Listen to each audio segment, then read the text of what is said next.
Трябва да си купя автомобил, но какъв да избера? Изборът на нов автомобил може да бъде предизвикателство, но с правилен подход ще намерите най-подходящия за вашите нужди избор. Правилно подбрания автомобил ви улеснява ежедневието, без да ви тежи на джоба. Задайте си няколко ключови въпроса.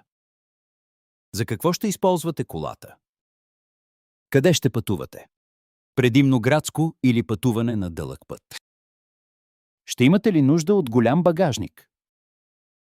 Какво гориво предпочитате? Изборът на гориво също е важен фактор.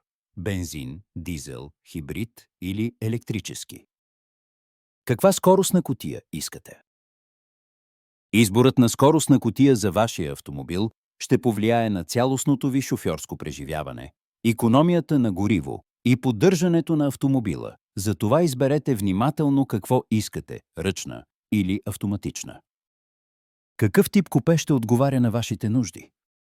Хеджбек, седан, комби, SUV. Правилният избор е важен, тъй като влияе не само на външния вид на автомобила, но и на неговата функционалност, комфорт и използваемост. След като сте изяснили от какво имате нужда, трябва да определите и бюджет за покупка на автомобила. Правилно планираният бюджет ще ви помогне да изберете автомобил, с който не затруднявате финансовото си състояние. Не забравяйте, че покупката на автомобила не е единственият разход.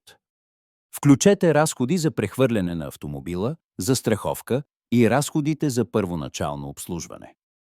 Изборът на нов автомобил е важен. SuperHelp ще направи този процес лесен, бърз и успешен за вас. Ще работим заедно, за да сте сигурни, че правите най-добрия избор.